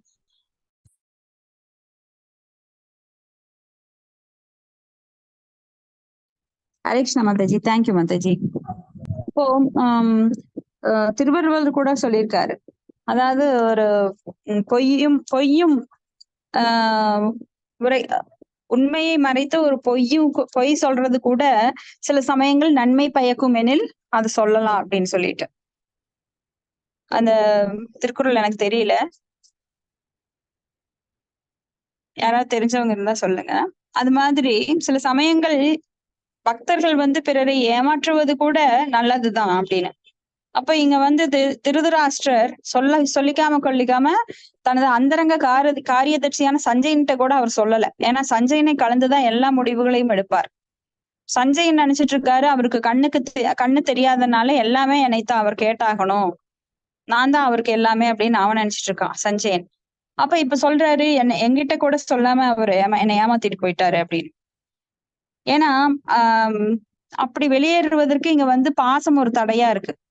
ஏன்னா இந்த உலகத்துல பந்த பாசங்கள் தான் நம்மை கட்டி போடுகிறது. எனது குழந்தை, எனது உறவினர், எனது நிலம், எனது நாடு, எனது புகழ், எனது செல்வம் அப்படின்னு நம்மளை கட்டி போடுறதே முக்கியமா இந்த பந்தங்கள் தான், ஜட உலக பந்தங்கள் இதெல்லாம். அப்ப இதை விடுவித்து போகணும் அப்படின்னா யாருக்கும் சொல்லிக்காம தான் போகணும். இப்ப திருதராஷ்டிர போறேன்னு சொன்னா யுதிஷ்டரே விட மாட்டார். இல்ல நீங்க போகக்கூடாது, நீங்க தான் எங்களுக்கெல்லாம் மூத்தவர், எங்களுக்கு ஆலோசனை நீங்க தான் சொல்லணும், நீங்க தான் எங்களுக்கு வழிகாட்டின்னு சொல்லி யுதிஷ்டர் உட்கார வச்சிருவார். அப்ப சஞ்சயன் திருதராஷ்டிரர்கிட்ட ஏற்கனவே விதுரர் சொல்லிட்டார், நீ அவங்க எல்லாம் அப்படித்தான் சொல்லுவாங்க, ஆனா உனக்கு புத்தி இருக்கா, நீ போகணும் அப்படின்னு உன்னோட ஆத்மா வேற. இப்போ தனியா பிறக்கிறோம், தனியா போக போறோம், யாரும் கூட வர்றது கிடையாது. இது ஒரு ரயில் பயணம் மாதிரி. நம்ம ஸ்டேஷன் நாம தான் இறங்கணும். நம்மளுக்கு பக்கத்து சீட்ல இருக்கிறவங்களுக்கு கூப்பிட்டு இந்நேரம் வரைக்கும் எங்கூட பேசிட்டு வந்தீங்கல்ல, அதனால நீங்களும் சேர்த்து வாங்க அப்படின்னு சொல்லி யாரும் கூட்டிட்டு போறது கிடையாது. அப்போ நாம மரணிக்கும் போது நாம சுடுகாட்டுல தனியாத்தான் எறிவோம். ஐயோ நான் மட்டும் போயிட்டேனே, என் கூடவே இருந்தியே, நீயும் வா அப்படின்னு சொல்லி யாரையும் நாம கூப்பிட்டு போறது இல்லை. அந்த காலத்துல கூட உடன்கட்டை ஏறுனாங்க, இந்த காலத்துல யாரும் அப்படியெல்லாம் கிடையாது. அப்போ வீடு வரை உறவு, வீதி வரை மனைவி, காடு வரை பிள்ளை, கடைசி வரை யாரோ. அப்ப கடைசியில நாம தன்னந்தனியா போக போறோம். ஆனா பகவானோட பக்தர்கள் ரொம்ப நிம்மதியா போவாங்க. ஏன்னா அவங்களுக்கு வாழ்க்கையோட எல்லா ரகசியங்களும் தெரியும். நாம ஏன் பிறந்தோம், ஏன் வாழ்ந்தோம், எங்க போக போறோம்னு. ஆனா தடமே தெரியாத ஒருத்தன் சாகுறான் அப்படின்னா கண்ணு கட்டி காட்டுல இருட்டுல விட்ட மாதிரி. ஒரு பெரிய அடர்ந்த காட்டுல கொண்டு போய் உங்களை கண்ணை கட்டி விட்டா எப்படி இருக்கும்? அங்க இருள் சூழ்ந்திருக்கும், மரங்கள், புதர்கள், முள்செடிகள், மிருகங்கள், பாம்பு, பறவை, பல்லி, ஓணா, நாய் அப்படின்னு சொல்லி எல்லாம் இருக்கும். சதுர்ப்பு நிலம், கீழே வச்சா சேரு, அது உள்ளிழுத்துட்டு போகும். அப்படி பயங்கரமான ஒரு காடு. அதுல கண்ணை கட்டி விட்டா எப்படி அப்படித்தான் மரணத்தின் போது நாம தனியா போறதா நினைச்சுக்கிட்டு ஒரு ஆத்மாவானது ரொம்ப துடிச்சு போவாங்க. அப்படியே ஒரு இருண்ட ஒரு குழலுக்குள்ள போற மாதிரி அந்த ஆத்மா வேகமா போகுமா. ஆனா பக்தர்கள் என்னைக்கும் பகவான் என்னுடன் பரமாத்மாவாக இருக்கிறார், அந்த பகவான் எனக்கு துணை புரிவார், பகவான் எனக்கு கண்டிப்பா வழிகாட்டுவார் அப்படின்னு சொல்லி அவங்க எப்பவும் பகவானோட ஆழ்ந்த ஞாபகத்திலேயே எப்போ இருக்கிறதுனால இறப்பின் போது இந்த உடலை விடுக்கிறதுக்கு அவங்க எந்த சிரமமும் கிடையாது. ஏன்னா இந்த பழைய ஆடையை களைவது ஆடையை களைந்து புதிய ஆடை அணிவது யாருக்கும் சந்தோஷமான விஷயம். அப்ப இந்த உடலை விடுக்கிறது அவங்களுக்கு ரொம்ப எளிதாக இருக்கும். இந்த உடல் பற்று கிடையாது. அவங்க சீக்கிரம் இந்த உடலை விடுத்துக்கிட்டு பகவானோட லோகத்துக்கு போயிருவாங்க. சோ தன் அந்த உத்தியோகபூர்வமான குரல் வந்து பொய்மையும் வாய்மை இடத்த புரை தீர்ந்த நன்மை பயக்குமெனின். அதான் மாதாஜி. அப்ப இங்க வந்து சனாதன கோஸ்வாமி கூட சைத்தன்ய மகாபிரபுவை பாக்குறதுக்காக காவலாளி, சிறை காவலாளியை ஏமாத்திட்டு தான் போறாரு. பாரு, நானும் ஒரு முஸ்லீம். ஏன்னா அவர் முஸ்லீம் கிடையாது, ஆக்சுவலா அவர் பிராமணர். ஆனா முஸ்லீம் மன்னனால, ஒரு யவன மன்னனால அவரு பிளாக்மெயில் பண்ணப்பட்டு அவர் அமைச்சர் பதவி ஏற்று அவங்களுக்காக சேவை செய்யறாரு. இருந்தாலும் மனசெல்லாம் பகவான் கிருஷ்ணர் மேலதான். அப்ப சைத்தன்ய மகாபிரபுவோட லீலைகள் எல்லாம் கேட்டு கேட்டு கேட்டு கேட்டு அவரை பார்க்கணுங்கிற ஒரு உந்துதல்ல சனாதன கோஸ்வாமியும் ஸ்ரீல ரூப கோஸ்வாமியும் அவங்கள ஏமாத்திட்டு போறாங்க. முதல்ல ரூப கோஸ்வாமி போயிடுறாரு, அப்புறம் சனாதன கோஸ்வாமி சிறையில போட்டுறாங்க. அப்ப சிறை காவலர்கிட்ட சொல்றாரு, நானும் ஒரு முஸ்லீம், நீயும் ஒரு முஸ்லீம், நான் வந்து புனித பயணம் போக போறேன். ஆனா என்னை தடுத்தீன்னா அந்த பாவம் உனக்கு தான் வரும். அப்போ நான் உனக்கு வந்து நிறைய பொற்காசுகள் தர்றேன். என்னை வந்து ஒரு குளத்துல குளிக்க கூட்டிட்டு போற மாதிரி அங்கிருந்து நான் உள்ள குதிச்சு நான் செத்துட்டேன் அப்படின்னு சொல்லிரு அப்படின்னு சொல்லி அவனுக்கு நிறைய ஐடியா சொல்றாரு. அவன் முதல்ல கேட்கல, ஆனா பேசி பேசி பேசி பேசி பேசி ராஜதந்திரத்தை யூஸ் பண்றாரு. அப்போ அந்த ராஜதந்திரத்தினால அவர் வந்து அந்த காவலாளி சரின்னு கடைசியில ஒத்துக்கிறான். அப்படி சனாதன கோஸ்வாமி அந்த சிறையில இருந்து தப்பி போய் அப்புறம் சைத்தன்ய மகாபிரபுவை பார்த்து அப்ப தூய பக்தர்களா அவங்க வந்து சேவை செய்யறாங்க. ரகுநாததாஸ் கோஸ்வாமியும் கூட அவங்க அம்மா அப்பா வந்து அவரை விடல. ஏன்னா அவர் பெரிய ஒரு பணக்கார செல்வந்தர் குடும்பத்துல பிறந்தவர். அவர் கீழே காலை வைக்கணும்னா கூட தாமரை மலர்லதான் வைப்பாங்களாம். அந்த அளவு இப்ப ஒரு ராஜவம்சம் பெரிய ராஜவம்சம் மாதிரி வளர்ந்தவர் ஒரே பிள்ளை ரகுநாததாச கோஸ்வாமி. அப்போ அவர் வந்து புரோகிதரை ஏமாற்றிட்டு வீட்டை விட்டு வெளியில போயிருவாரு. இப்படி பகவானை திருப்திப்படுத்துறதுக்காக நாம் செய்கின்ற செயல்கள் அது நல்லதாக எடுத்துக்கப்படும். பொய் சொன்னா கூட அது நல்லதா எடுத்துக்கப்படுது. அப்ப நீங்க ஒரு பசு வருது, உங்க வீட்டுல வந்து அடைக்கலம் போகுது, அதை வெட்ட ஓடி வர்றாங்க 2 பேரு. நீங்க வந்து பசு எங்க வீட்டுக்குள்ளதான் இருக்கு, வா கூட்டிட்டு போ அப்படின்னு சொல்ல முடியாது. ஏன்னா பசுவை கொலை செய்யறது அதர்மம். ஆனா நீங்க காட்டி கொடுத்தீங்க அந்த சமயத்துல அப்படின்னா உங்களுக்கு அந்த அதர்மத்துல பங்கு கிடைச்சிரும். ஏன்னா அது கொலை முயற்சி. இப்ப நீங்க ரோட்ல போகும்போது யாராவது தவறு செய்யறாங்க, நல்லவங்களுக்கு தவறு செய்யறாங்கன்னா அந்த நல்லவர்களை காப்பாற்றுறதுக்காக நீங்க 2 பொய் கூட சொல்லலாம். அந்த பொய் வந்து பாவ கணக்குல வராது. சோ எந்த இடத்துல பொய் பேச வேண்டும், எந்த இடத்துல உண்மை பேசணுங்கிறது இந்த ஒரு லாஜிக் இருக்கு. அது ஒரு சூட்சுமமா முறையாளன்மை தவிர அப்படியே கட் அண்ட் கரெக்டா அப்படித்தான் இருப்பேன்னு நெஞ்ச நிமித்தி நிற்கும் போது நம்மளுக்கு பாவ விளைவுகள் வரும். அப்ப இதெல்லாம் வந்து ஒரு அண்டர்ஸ்டாண்டிங், நம்மளுடைய புரிதல் பொறுத்துதான் நாம இத நடந்துக்க முடியும் வாழ்க்கையில. பாகவத பணியில் ஈடுபடுவதற்காக வீட்டை விட்டு வெளியேற அவருக்கு வாய்ப்பு கிடைச்சிருக்கு. யாருக்குன்னா, ஹரே கிருஷ்ணா மாதாஜி, மியூட் பண்ணிக்கோங்க. ரகுநாததாச கோஸ்வாமிக்கு. அப்போ இத்தகைய உன்னதமான வஞ்சனையினால் எப்பிரிவினருக்கும் இழப்பில்லை. அப்ப இது இங்க வந்து இழப்புங்கிறது கிடையாது ஒரு பொய் பேசுறதுனால.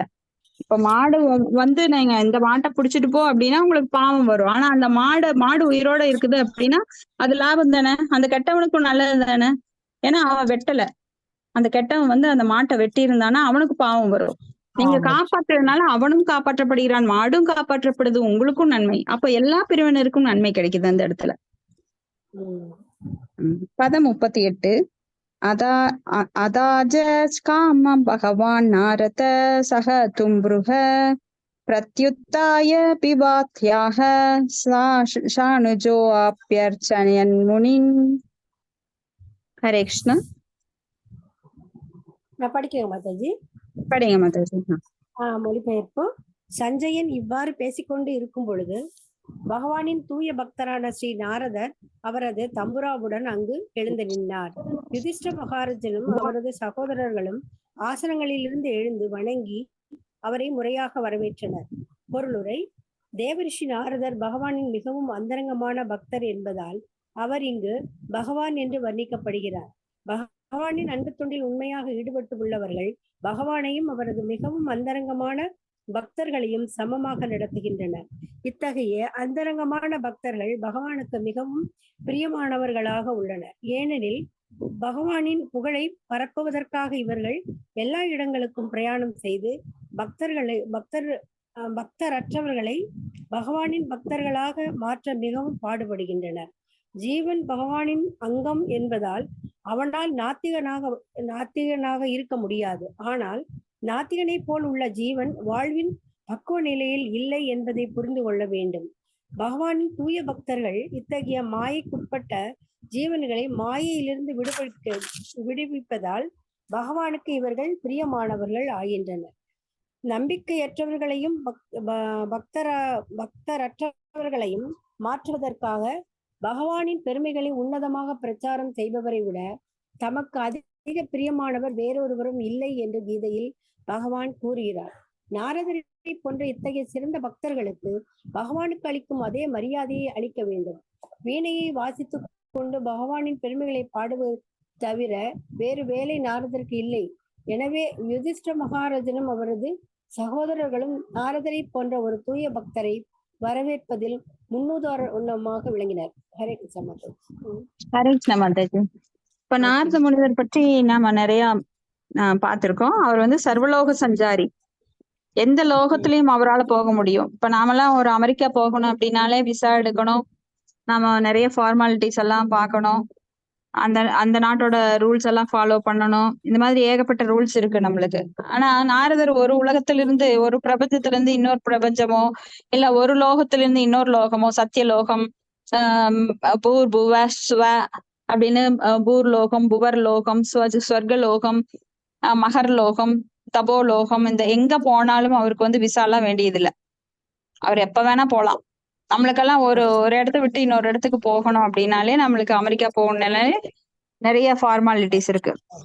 அது தவிர ஒரு உலகத்தை விட்டு இன்னொரு கிரகத்துக்கு போகணும் அப்படின்னா நம்மளுக்கு ராக்கெட் வேணும். அந்த ராக்கெட்ல எவ்வளவோ அச்சுறுத்தல், அது போயிட்டு திரும்பி வருமானு தெரியாது. அப்ப அதுக்கு தகுந்த உடை அணியணும், அதுக்கு தகுந்த மாதிரி நம்ம ஃபுட் எல்லாம் எடுத்துக்கணும், லிக்விட் ஃபுட். அதுக்கு நல்லா நம்ம வந்து இங்க இருக்கிற தானியங்கள் எல்லாம் எடுத்துட்டு போக முடியாது. அதுக்கு வேற மாதிரி ஃபுட் எல்லாம் அவங்க அந்த ராக்கெட்டுக்குள்ள ப்ரிப்பேர் பண்ணி வைப்பாங்க, அதைத்தான் சாப்பிடணும். அப்புறம் அந்த காத்துல மிதக்கிற மாதிரி நாம ட்ரைனிங் எல்லாம் எடுத்துக்கணும். ஏன்னா அங்க வந்து புவியீர்ப்பு விசை கிடையாது. அங்க அந்த காத்துல வந்து நாம அந்த புவியீர்ப்பு விசைனாலதான் நாம இங்க நிலத்துல நடக்கிறோம். அங்கெல்லாம் போனா மேல மிதப்போம். அதுக்கெல்லாம் பயங்கர ட்ரைனிங் எடுக்கணும். ஏகப்பட்ட பிரச்சனை இருக்கு நாம வேற இடத்துக்கு போறதுனா, இந்த கிரகத்தை விட்டு வேற கிரகத்துக்கு போறோம்னா. அப்ப இந்த கிரகங்கள் எல்லாம் ஒரு இடத்த விட்டு அடுத்த இடத்துக்கு போறதுக்கு முடியுமான்னு பார்த்தா அதுவும் முடியாது. ஏன்னா நம்ம சாஸ்திரங்கள் என்ன சொல்லுது, தேங்காய் நார் தேங்காய் வந்து நார்களால் மூடப்பட்டிருக்கிறது மாதிரி. இப்ப தேங்காய்க்குள்ள தண்ணி இருக்கு, அதுக்கு மேல தேங்காய் இருக்கு, அதுக்கு மேல ஒரு ஓடு இருக்கு, அதுக்கு மேல நார் இருக்கு, அதுக்கு மேல மட்டை இருக்கு. அது போல இந்த பிரபஞ்சங்கள் ஒவ்வொன்றும் ஏழு அடுக்குகளால், கடினமான உரைகளால் மூடப்பட்டிருக்கிறது. ஒன்றை விட ஒன்று 100 மடங்கு அதிகமானது, 100 மடங்கு அதிக வலிமை வாய்ந்ததா இருக்குமா. அப்போ நாம எப்படி ஒரு பிரபஞ்சத்துல விட்டு அடுத்த பிரபஞ்சக்கெல்லாம் போறது கற்பனையில கூட நடக்காது. இப்ப இந்த உலகத்துல இருந்து நாம அமெரிக்கா போலாம், வேறு கண்டங்களுக்கு போலாம். அங்க கூட போனாக்க நம்மளுக்கு இரவு பகலா இருக்கும், பகல் இரவா இருக்கும். அந்த மாதிரி பல வேறுபாடுகள் இருக்கும். அங்க தானியங்கள் வேற மாதிரி இருக்கும். அப்போ அங்க வந்து ரூல்ஸ் வேற மாதிரி இருக்கும். இங்க இடது பக்கம் ஓட்டுறோம்னா அங்க வலது பக்கம் ஓட்டுவோம். இப்படி வேறு சம்பவங்கள்லாம் இருக்கு. ஆனா இங்க நாரதர் வந்து எந்த லோகத்திலையும் கூட சஞ்சரிக்கக்கூடியவர். ஏன்னா அவர் ஒரு தூய பக்தர். அவருக்கு அது ஒரு வரப்பிரசாதமாக அமைந்தது. திரிகால சஞ்சாரி, திரிகால ஞானியாவும் இருந்தார். 3 காலங்களையும் அவரால கிரகிக்க முடியும், உற்று நோக்க முடியும். அப்படித்தான் வியாச தேவர் வந்து நம்மளுக்கு கலிகாலம் எப்படி இருக்க போகுது, அதுல இருந்து மக்களை காப்பது எப்படி, அதுக்காகத்தான் இந்த பாகவதத்தை நம்மளுக்கு ஏற்றி கொடுத்தார். இதை வச்சுக்கிட்டாவது அவங்க ஒரு கயிறு கொடுத்தா என்ன பண்ணுவீங்க, பாலுங்கணத்துல விழுந்துட்டீங்க, அந்த கூபம், கிரகம் அந்த கூபம். நாமெல்லாம் கிரகஸ்தர்கள். கிரகமேதின்னு இருக்காங்க. கிரகமேதி அப்படிங்கிறவங்க பக்தி இல்லாதவங்க, கிரகஸ்தர் அப்படின்னா பக்தியோட இருக்கிறவங்க. அப்ப நாமெல்லாம் எப்படியோ விழுந்துட்டோம் இந்த பாலுங்கணற்றுக்குள்ள. ஒரு கயிறு போட்டா என்ன பண்ணணும், டக்குன்னு பிடிச்சுக்கணும். ஐயோ இந்த கயிறு மறுபடியும் அந்துருமோ, மேல தூக்குறவங்க எங்கேயாவது மறுபடியும் விட்டுருவாங்களோ, நாம இதுல ஏற முடியுமோ அப்படின்னு எல்லாம் யோசிச்சுட்டு நிக்க கூடாது. அப்ப நாம பாகவதத்தையும் பகவத்கீதையும் படிச்சு நாமெல்லாம் அதை பிடிச்சு மேல வந்துடணுங்கிறதுக்காகத்தான் வியாசதேவர் நம்மளுக்கு இந்த பொக்கிஷத்தை நம்ம கையில கொடுத்திருக்காரு. நிறைய பேருக்கு அது கேட்கறதுக்கு கூட நேரம் கிடையாது. அவ்வளவு ஆழ்ந்த ஈடுபாடுடன் இல்லற வாழ்க்கையில ஈடுபட்டு இருக்காங்க. எங்க போறோங்கிறது தெரியாம எவ்வளவு அபாயத்துல இருக்கிறோம், நம்ம வந்து பயங்கரமான ஆபத்தான கடல்ல மூழ்கிட்டு இருக்கிறோங்கிறது தெரியாம அதுலயே இன்ட்ரெஸ்டா இருக்காங்க.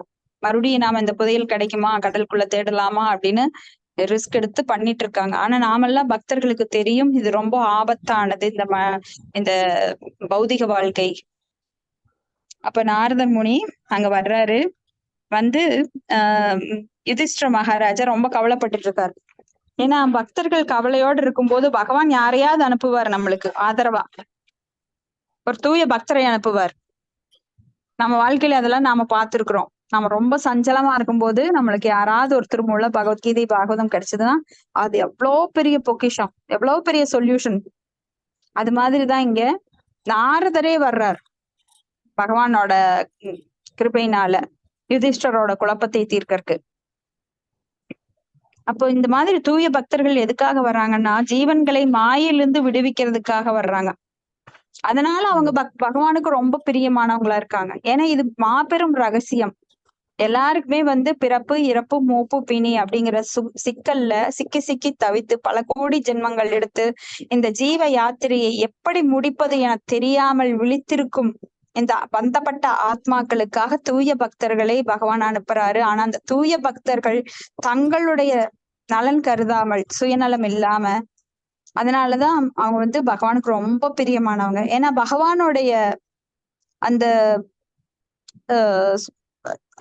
வேத இலக்கியங்களாகட்டும், அந்த வேத இலக்கியங்களோட ரகசியங்கள் ஆகட்டும், அதையெல்லாம் படிச்சு தேர்ந்தவர்கள், பகவானை பற்றிய ரகசியத்தை அறிந்தவர்கள், பகவானை பற்றிய ரகசியத்தை நம்மளுக்கு விடுவிக்கிறதுனால அவங்க எல்லாம் பகவானுக்கு ரொம்ப பிரியமானவங்க. அப்ப பகவானுக்கு பிரியமானவங்களுக்கு நாம மரியாதை செலுத்தும் போது பகவான் அதை ரொம்ப நேசிக்கிறார். பகவானை நேரடியா அணுகிற சக்தி நம்மளுக்கு கிடையாது, நாம் மிகவும் தாழ்ந்தவர்கள். அதனால நாம் பகவானால் அனுப்பப்பட்ட அந்த பரமஹம்சர்களை நாம் என்னைக்கும் அவங்களுக்கு சேவை செய்து பகவானோட கருணையை பெற வேண்டும். நேரடியாக பகவானின் கருணையை பெற முடியாது. எல்லாருமே கோயில்ல போய் சாமியை கும்பிட்டா சாமி நம்மளுக்கு ஆசீர்வாதம் பண்ணுவாரு, நம்மளுக்கு வேணுங்கிறத கொடுத்துருவாருன்னு நினைப்பாங்க. அது வந்து கர்மகாண்டிகள். ஜட ரீதியா வாழ்றவங்களுக்கு அது ஒண்ணுதான் தெரியும். ஏன்னா அவங்களுக்கு பொருள் வேணும். பொருள்ங்கிறது வந்து ரொம்ப சொற்பமான ஒரு வரம் தான். பகவான் உடனே கொடுத்துருவாரு. ஆனா பக்தி கேட்டா கொடுக்கவே மாட்டார். ஏன்னா பக்தி என்பது பகவானை அடிமைப்படுத்தும். பக்தர்களுக்கு பகவான் அடிமை. இப்ப பகவானுக்கு பக்தர்கள் அடிமை. அவங்களும் வந்து ரொம்ப பகவான்கிட்ட எல்லாம் ரொம்ப அட்வான்டேஜ் எடுத்துக்க மாட்டாங்க. ஏன்னா அவங்களுக்கு கேட்கறதுக்கு எதுவுமே இல்லையே. அவங்க வந்து பகவானுடைய அங்கத்துணுக்குகளான ஜீவராசிகளை எப்படி பகவான்கிட்ட கொண்டு போய் சேர்க்கறங்கிற பணியில தீவிரமா ஈடுபட்டு இருக்காங்க, பிரச்சாரத்தில் ஈடுபடுகிறார்கள். அந்த மாதிரி பட்டவங்களுக்கு நாம ரொம்ப மரியாதை செலுத்த வேண்டும். இதுதான் அபராதத்துல முதல் அபராதம். என்ன, பகவானுக்காக தன் வாழ்க்கையை கொடுத்த அடியவர்களை நாம குற்றம் சொல்லக்கூடாது அப்படிங்கறதுதான் முதல் அபராதம். 10 அபராதங்கள்ல தங்களை வாழ்க்கையை அர்ப்பணித்தவர்களை நாம் வந்து குற்றம் சொல்லக்கூடாது அப்படிங்கிறது. ஹரே கிருஷ்ணா. இதோட முடிச்சுக்கலாம். நாளைக்கு 39 பார்க்கலாம். மாதாஜிஸ், இது வரைக்கும் உங்களுக்கு ஏதாவது கருத்துக்கள் ஏதாவது இருந்தா சொல்லுங்க.